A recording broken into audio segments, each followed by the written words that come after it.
Hello, sexy souls. I am the founder of Sexy Soul Collective, and I also empower heart-centered and successful men looking to unlock sexual confidence. And my intention is to interview Adam Roa. In case you don't know who Adam Roa is, he has recently created a YouTube channel called The Art of Choosing Love. His recent YouTube video has been his message is "You are who you've been looking for," has over 8 million views on YouTube. And he has a podcast called The Deep Divers. And in case you don't know, this man is a creative genius. He has a book called The Cosmic Philosophy. And we actually know each other. We're in the same community. We've met several times through mutual friends. He's in Bali, has such a crazy schedule, but I'm so grateful that he has the opportunity to share from his heart. And so welcome, Adam. Oh, Erica, thank you so much for having me on. I'm glad we could make this work. You've been so patient with the traveling schedule and adjustments and stuff. So I'm happy to be here, and thank you everybody for tuning into this. Oh, perfect. And the reason I'm so inspired is my theme for 2019 is quantum love. And you have this whole theme of choosing love. And I wanted to hear, in your opinion, what do you think quantum love means to you? I think that when we talk about quantum love, I think we're talking about the force that love is that connects all of us at the deepest, most inherent level. Mm-hmm. And when you say that, I know you have been saying and preaching choose love. What arised for you to just really be anchored into that word? I think what anchored me in that word is existing for so long outside of that word. Mm-hmm. Like having so much time where I didn't feel like I was embodying love. Mm-hmm. So many years on this planet where I didn't feel fully loved. I didn't feel safe to express my love. I didn't feel safe to receive love. And through the process of understanding why, I have discovered and uncovered so much within myself. And as I've done that, that has led to adjustments that I can make. And those adjustments leading to more love and more love and more love, till eventually there was a tipping point. And I don't know the specific tipping point, but there's a tipping point where now I truly believe that I am embodying love and coming from love, and all the decisions that I make, that love is the compass that I'm using to navigate the world. And well said. And as you're saying that, like, the reason that I invited you to be here is because you shared a powerful story about your sexual abuse. And as most women, they have that. For me, as someone who works with men, I hardly hear those stories. So there must have been a place where you healed that you went deeper into love. So I'm wondering if it's possible for you to share a little bit of that, because I don't want to like re-trigger some emotion. In case my viewers don't know, I really suggest that you watch this episode. I don't know which episode, because you have so many episodes on YouTube where you talk about sexual trauma. And then your last episode, you had this like exorcism with Ryan, and then Matt was healing you. And I know Matt.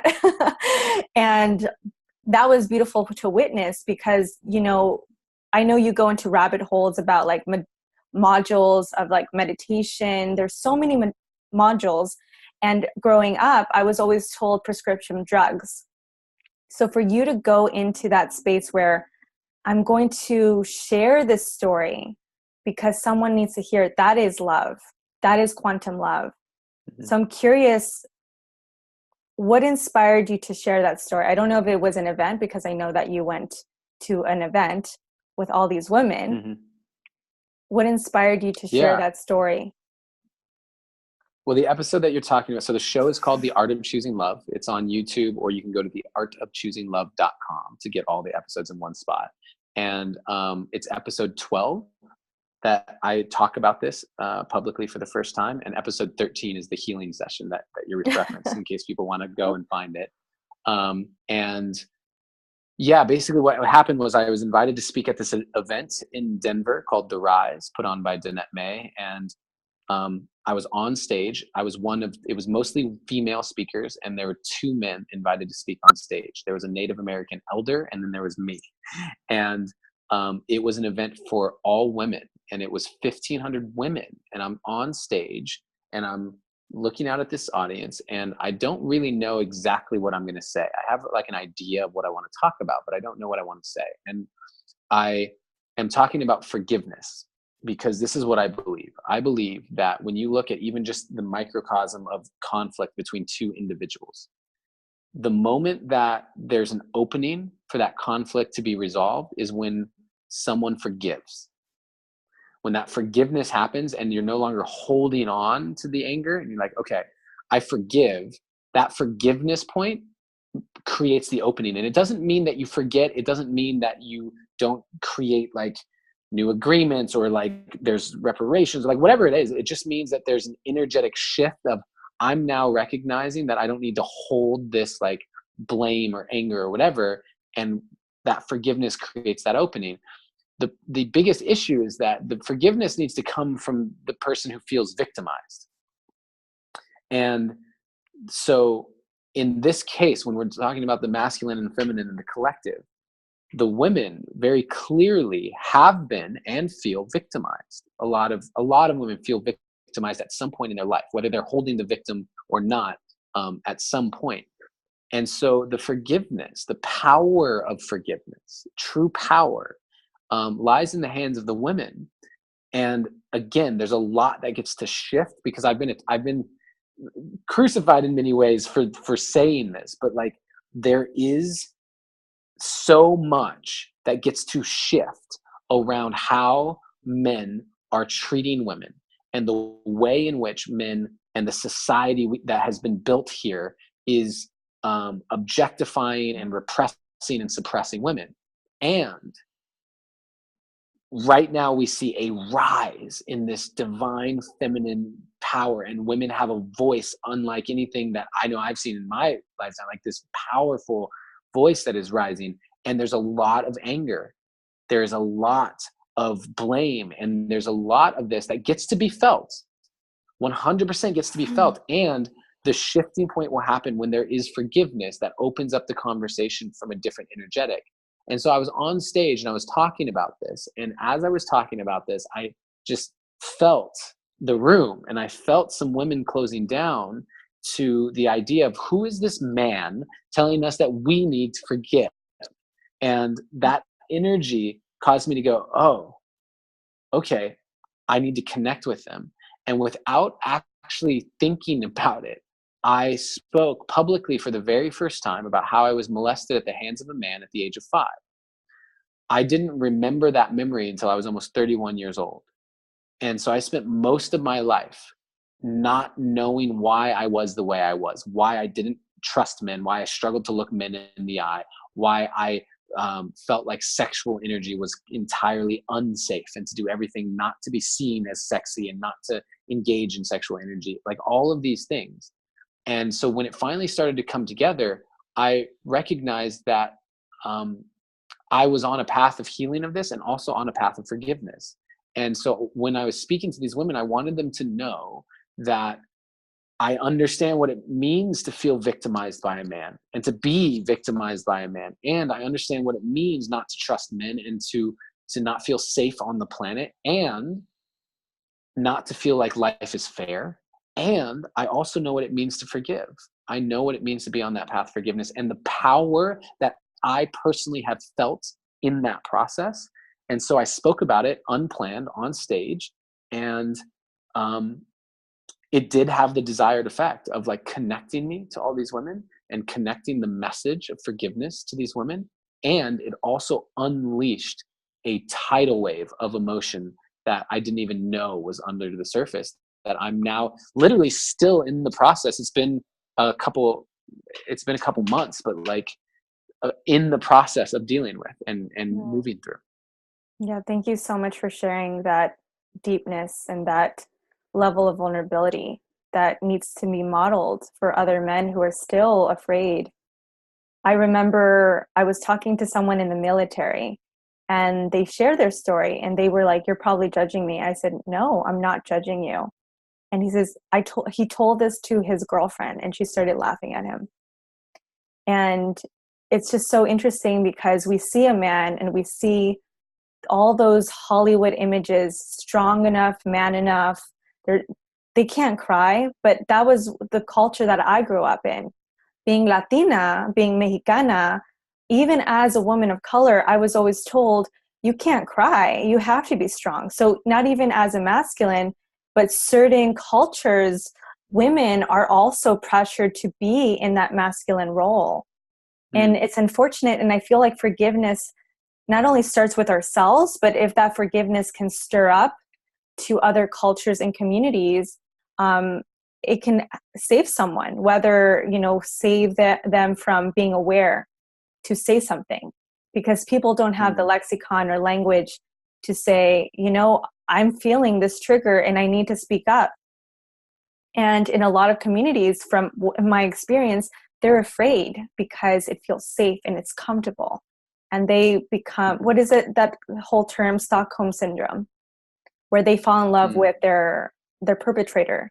So, I mean, I'm not sure where you were, because where I'm going, where my mind's taking me is, where were you for you to just have that memory come back? The reason I'm asking you this is because I've also met people where they block that memory. They don't remember any of their memories. And from my experience, a woman that I talked to, she was taking prescription drugs, and she said, I don't remember my childhood. I don't remember anything. And for me, at 31, there was a moment where I was meditating. I moved to LA. I had this spiritual awakening. I never knew what that was. And it was the memory of my stepfather who died, he was in jail. So for those who don't know, I was sexually abused by someone who was in a cult, Freemason. So anytime I went outside, I was raped. Anytime I wanted a toy, I was raped. Anytime I wanted freedom, I was raped. So I was not allowed to speak. And that taught me, I created the story that sex was dangerous and deadly. And I was completely afraid of men. Either it was on one side of the spectrum, I was terrified of men, or the other, it was hypersexual. So there was no gray zone.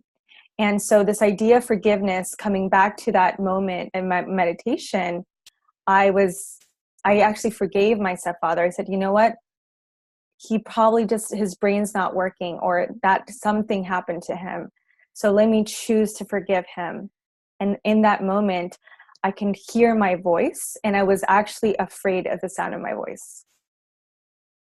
And so when you talk about your experience, I will, if it's okay, can you guide us through that moment where you remembered, or was it at the event?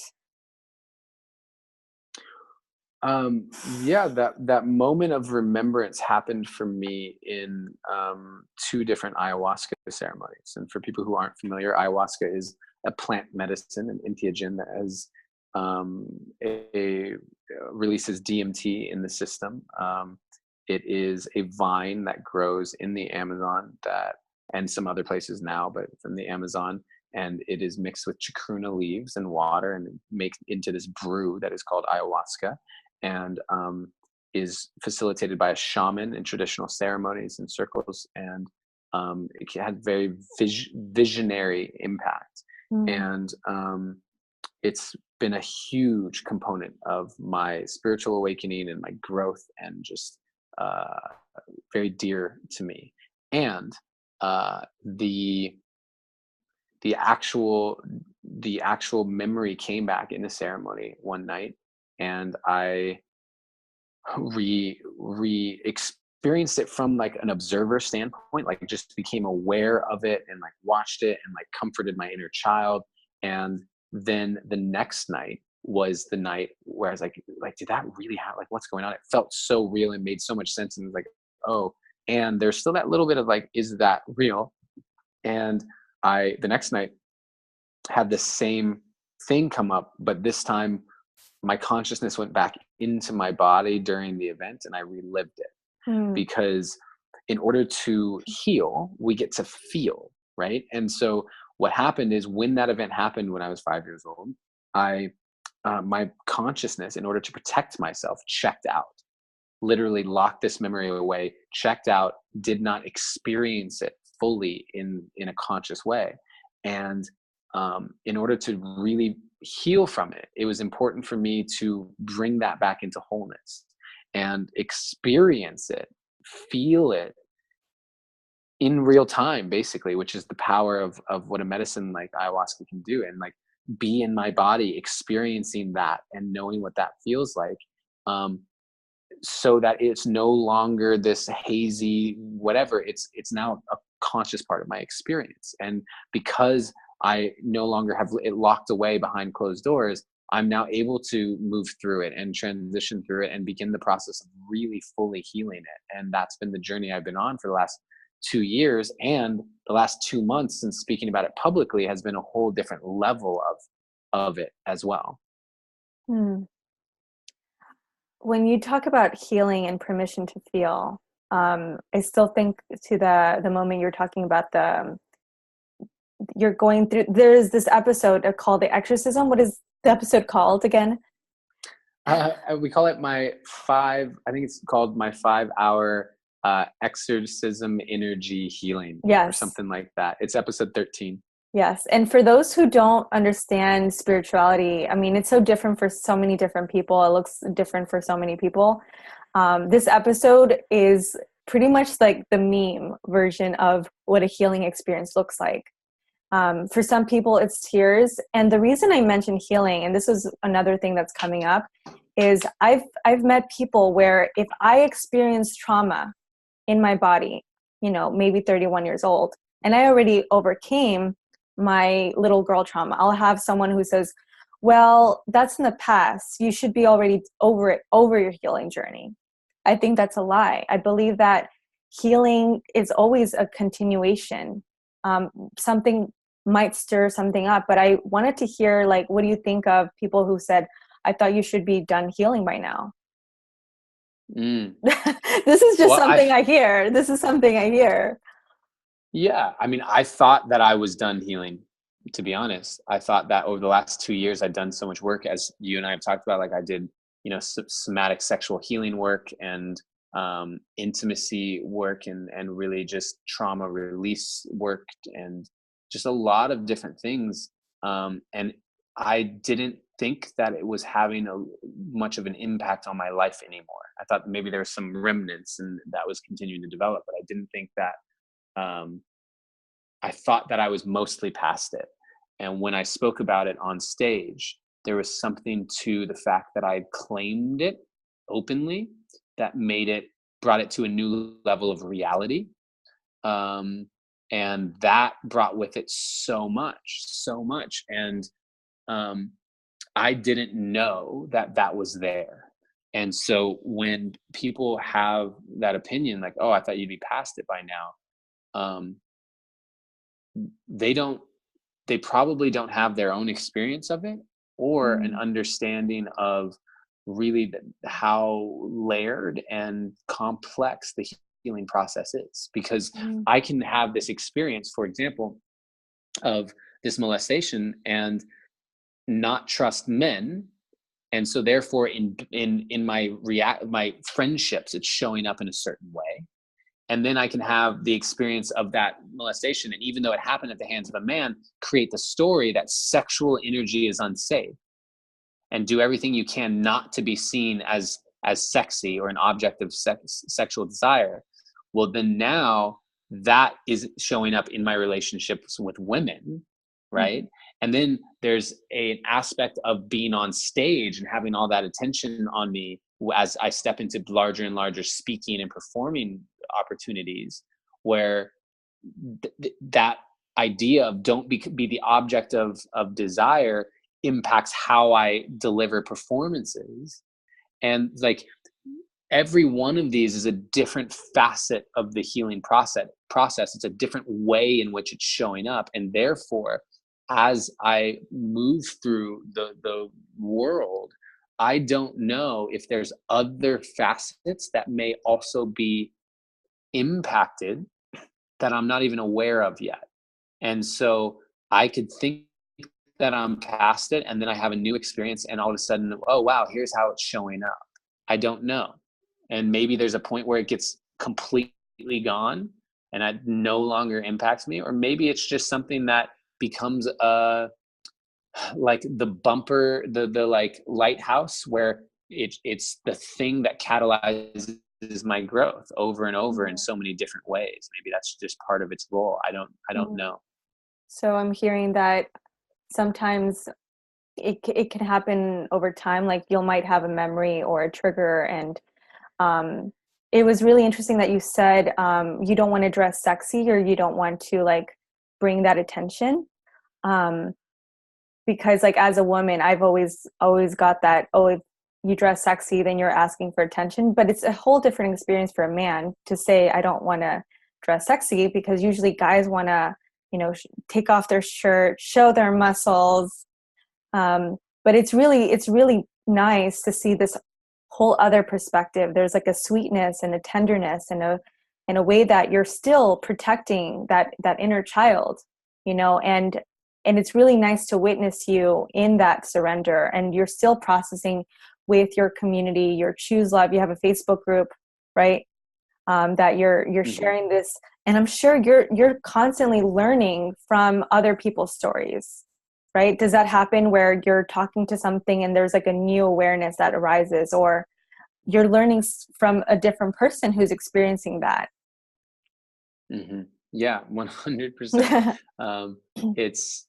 I don't know what this journey looks like. I'm in it.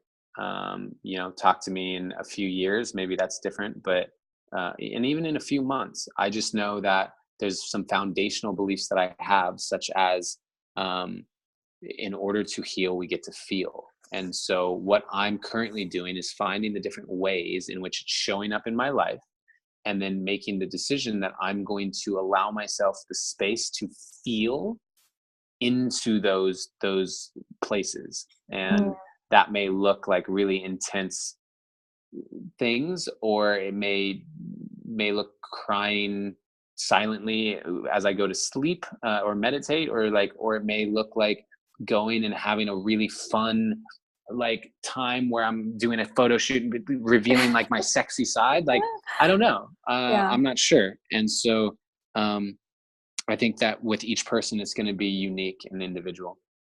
Yeah, and speaking of sexy, you did a whole episode on the Vegas episode where you got to experience bringing alcohol to consciousness. There's that episode that I watched where you're going to experience a Vegas night. And I believe that you had an encounter with a woman. So I was trying to listen to this episode with you and Ruby. And in case you don't know, Adam was in a partnership for about 10 years. And he, there's a term in the conscious community called consciously uncoupling, that a lot of people don't hear it, but they don't understand how it works. So my question is, what is consciously uncoupling, before I talk about the Vegas thing? Yeah, consciously uncoupling to me it simply means breaking up in love, like breaking up with love in your hearts, and doing it in a way where just because you're breaking up doesn't mean that you can't still show up for each other in love. And that means like the same way that you would treat anyone else that you loved. How do you show up in the breakup in a healthy way, and with a level of, because when we say conscious, that word to me just means aware. It means awareness. And so can you be aware during the process and set the intention to do it with love in your heart, and be aware of the ways in which you're showing up that may not be the most loving, or may not be, and that means including to yourself. In my this breakup experience, like currently my previous partner it hurts her heart to speak to me, basically. And so we're not communicating really at all, which wasn't how either of us originally intended it. We both intended to still be a part of each other's lives and stay in contact and maybe have some calls and just see how the other person's doing. And not speaking right now is the thing that's most loving for her to own. And so for me, the most loving thing for me is to honor that and not make that mean anything about me or her or any of it. Just saying, this is what she's wanting and what she's asking for. And because I love her so much, I'm happy to give that to her. And when you, knowing that this breakup is recent and going into another relationship, does your mind go back into those memories, like when you're just randomly walking, or you're training yourself to just like put it in the background? Because I mean, I think part of healing is like surrendering to those emotions, because emotion, you don't know what the next thought, the next memory that's going to come up. You kind of just have to be like, okay, what is this lesson teaching me right now? Why do I need to learn this right now? That's just my own personal process. What memories do you mean show up? Like, do you ever have memories of like this feeling of longing for her, or maybe a memory that just like creates a stir that you, I don't know, just like brings up that love for her? Maybe it doesn't mean it. Of course, it doesn't mean anything, but you're just aware of that. Yeah. And you said like getting into a new relationship. It's like um I'm dating someone. I'm dating someone who I met at Burning Man in a like this open way where we see each other for a few days at a time. Like I think we went 5 or 6 weeks without seeing each other, and then she came out to Bali and we spent a week together, and now I won't see her again for maybe another 5 or 6 weeks, and so I'm not entering into the same type of relationship. So there's no monogamy, it's not boyfriend girlfriend, it's not any of that. And it is like, that's all new for me. I've never really dated. I got into this relationship with my previous partner, and that lasted almost 10 years, and that was from the age of 23 to 33 basically. And so all the years of when I would be dating as an adult, this is all new to me. And the the missing of my previous partner it has been interesting. There in the first month or two, it was consistent. It was all the time. It was, a song would trigger it, or a memory would trigger it. I It has become less and less of that, in large part also because I have dove in so fully to creating this show that my days and my mental bandwidth, what I think about each day, so much of it is consumed by what I'm creating. And so, like many artists, the heartache and the that energy is poured into creativity. And so it's been less on my mind, and it does still come up. Absolutely. Absolutely. When the other day I sent her a message where I realized I was at this event, this retreat here in Bali, and there's so many people who are just now, like, they're wanting to put out messages on social media, like messages of love or whatever it is that they want to put out. And it's so scary to them. And I have taken it for granted because I've been doing it for so long, putting these very vulnerable videos and messages and Facebook lives and stuff out into the world. But to see these people who are successful business people who are terrified of like putting videos out, I remembered that well before, months before I ever put a video out, my previous partner started editing these videos and doing them and talking about spirituality and what she was learning. And she showed them to me, and they were really good. And I didn't have an appreciation for how much that took, like how much courage that took. And so I sent her a message and I said, I'm really sorry, because I'm just now realizing that I did not show up as supportive in that as I would would do today or would have liked to. And I just want to acknowledge that. And so like that was an example of something in our relationship that I haven't thought about for years, but it came up randomly. And I believe that, we were together for almost 10 years. We lived together for almost 9. We have a dog together that we share. And we were talking about having children. We had our spiritual awakenings together. We have been through so much that I am linked to her for beyond this lifetime. Like there is no separating her from my soul's journey. And because I know that, when it shows up, when there's no part of me that says, oh, I wish I wasn't still thinking about her. I just go, oh, wow. Like, here's just another example of how intertwined we are. And that's okay. It doesn't mean that we have to be romantically involved. It doesn't mean that we need to even speak that often. And it definitely doesn't mean that we're going to get together or stop speaking forever or whatever. I just feel like so many people go through breakups and they never want to speak to the person again, or one person wants to still be friends and the other person doesn't. I have no attachment to what it looks like in the future, but I do feel like we will have some sort of energetic connection forever, as long as I live and beyond.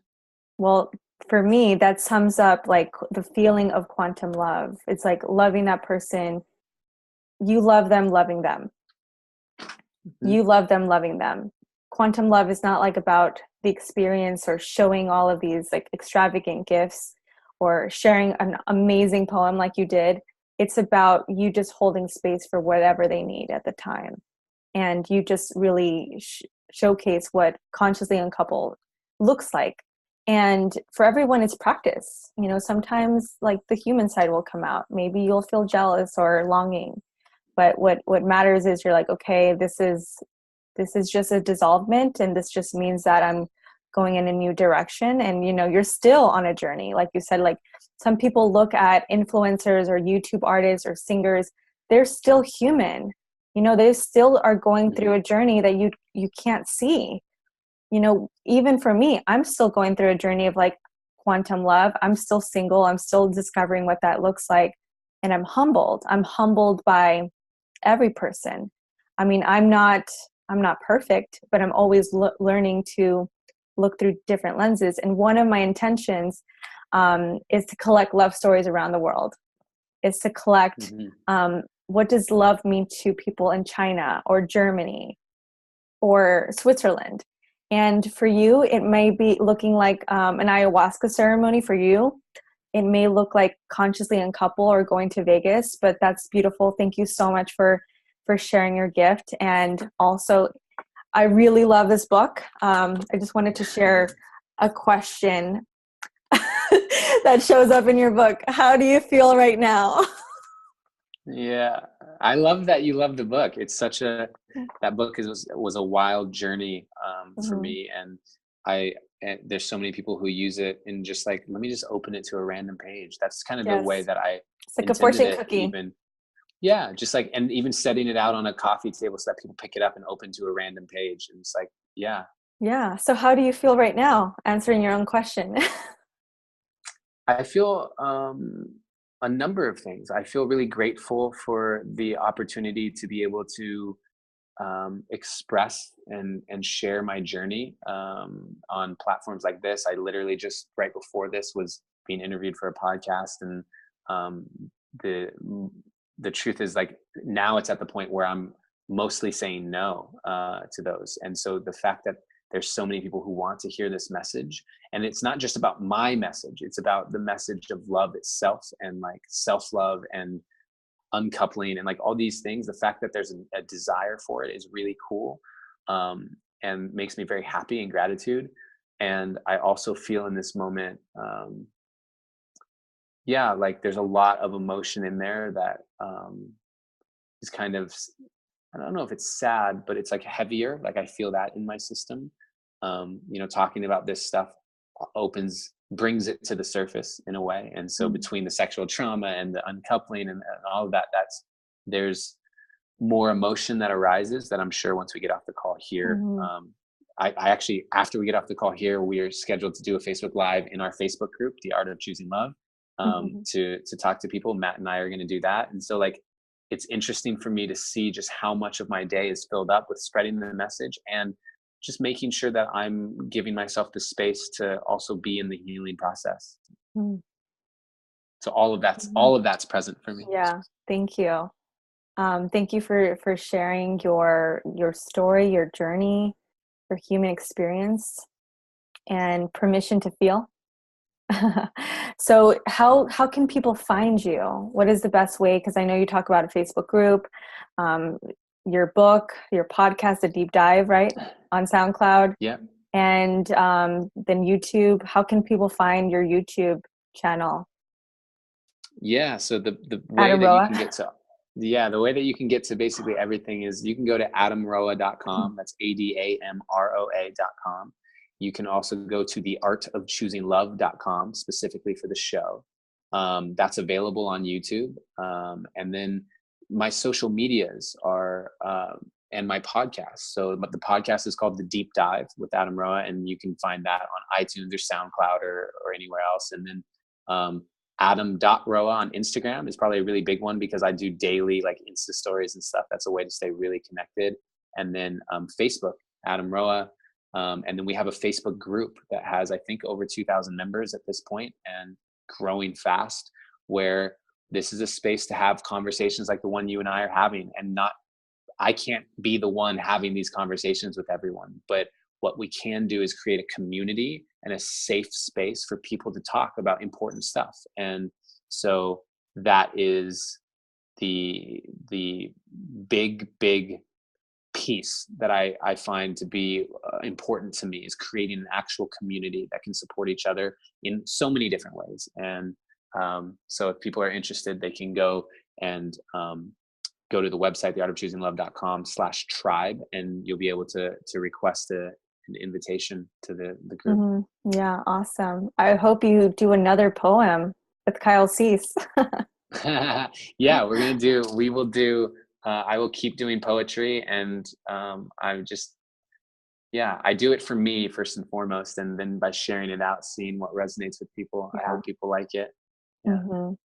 Yeah, and of course you can find me, erikaabriones.com. I'm also relaunching my collective, Sexy Soul Collective, on Facebook. So I'm going to be announcing that soon.